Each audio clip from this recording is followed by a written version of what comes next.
Au Salon des Refusés en 1863, Édouard Manet avait 3 toiles. Je ne sais si ce fut à titre de persécuté, mais l'artiste trouva cette fois-là des défenseurs, même des admirateurs. Il faut dire que son exposition était des plus remarquables. Elle se composait du Déjeuner sur l'herbe, d'un portrait du jeune homme en costume de Majot et du portrait de Mademoiselle V en costume d'Espada.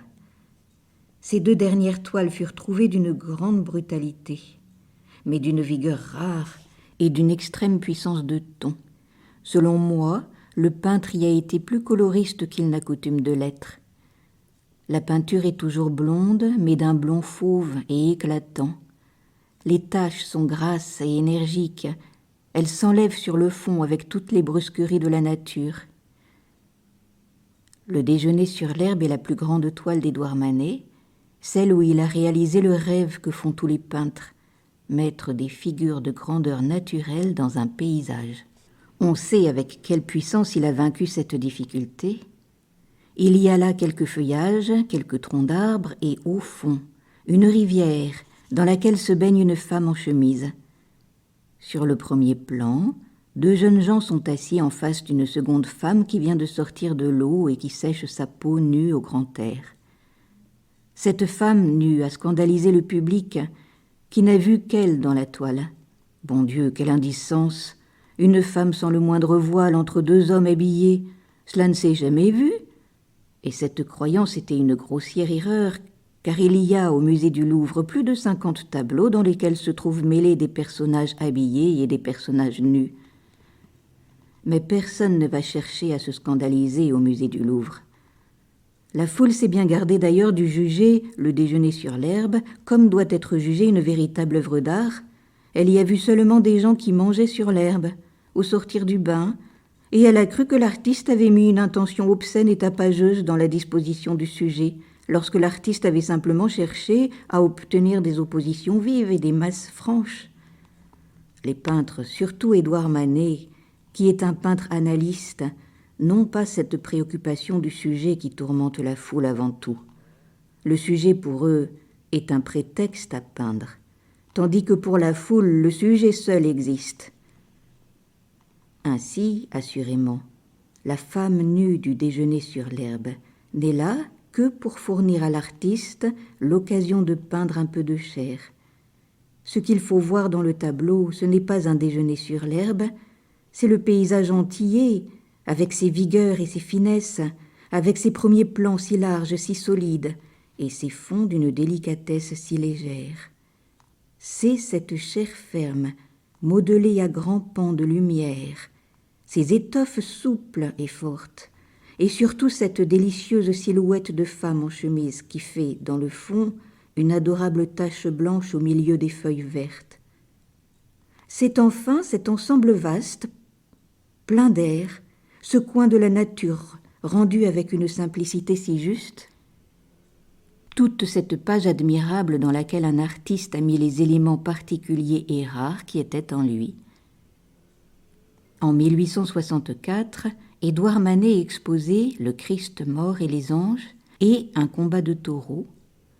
Il n'a gardé de ce dernier tableau que l'Espada du premier plan, l'homme mort, qui se rapproche beaucoup comme manière de l'enfant à l'épée.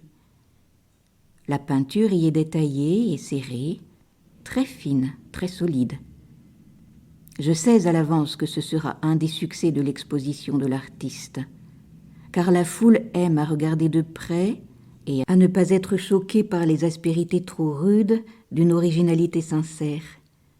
Moi, je déclare préférer d'eux beaucoup Le Christ mort et les anges. Je retrouve là Édouard Manet tout entier, avec les partis pris de son œil et les audaces de sa main. On a dit que ce Christ n'était pas un Christ. Et j'avoue que cela peut être. Pour moi, c'est un cadavre peint en pleine lumière, avec franchise et vigueur, et même j'aime les anges du fond, ces enfants aux grandes ailes bleues qui ont une étrangeté si douce et si élégante. En 1865, Édouard Manet est encore reçu au salon. Il expose un Jésus insulté par les soldats, et son chef-d'œuvre, son Olympia. J'ai dit chef-d'œuvre, je ne retire pas le mot. Enfin, Reste 4 étoiles à peine sèches, Le fumeur, La joueuse de guitare, Un portrait de Mademoiselle M, Une jeune dame en 1866. Le portrait de Madame M est une des meilleures pages de l'artiste. Je devrais répéter ce que j'ai déjà dit. La simplicité, justesse extrême, aspect clair et fin. En terminant, je trouve nettement caractérisée dans Une jeune dame en 1866 cette élégance native qu'Édouard Manet, homme du monde, a au fond de lui. Une jeune femme vêtue d'un long peignoir rose et debout, la tête gracieusement penchée, respirant le parfum d'un bouquet de violettes qu'elle tient dans la main droite. À sa gauche, un perroquet se courbe sur son perchoir. Le perchoir est d'une grâce infinie, doux à l'œil, très ample et très riche. Le mouvement de la jeune femme a un charme indicible. Cela serait même trop joli si le tempérament du peintre ne venait mettre sur cet ensemble l'empreinte de son austérité. J'allais oublier 4 traits remarquables marines, le steamboat, le combat du Kearsarge et de l'Alabama, vue de mer, temps calme, et bateau de pêche arrivant vent arrière, dont les vagues magnifiques témoignent que l'artiste a connu et aimé l'océan, et 7 bateaux de nature morte et de fleurs qui commencent, heureusement, à être des chefs-d'œuvre pour tout le monde. Les ennemis les plus déclarés du talent d'Édouard Manet lui accordent qu'il peint bien les objets inanimés. C'est un premier pas. J'ai surtout admiré parmi ces tableaux de nature morte un splendide bouquet de pivoine, un vase de fleurs, une toile intitulée « Un déjeuner » qui resteront dans ma mémoire à côté de l'Olympia.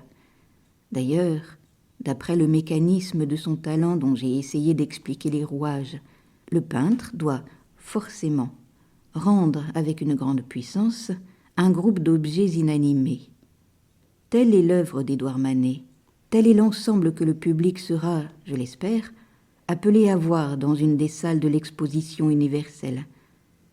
Je ne puis penser que la foule restera aveugle et ironique devant ce tout harmonieux et complet dont je viens d'étudier brièvement les parties. Il y aura là une manifestation trop originale, trop humaine, pour que la vérité ne soit pas enfin victorieuse, et que le public se dise surtout que ces tableaux représentent seulement 6 années d'effort et que l'artiste a 33 ans à peine. L'avenir est à lui. Je n'ose moi-même l'enfermer dans le présent.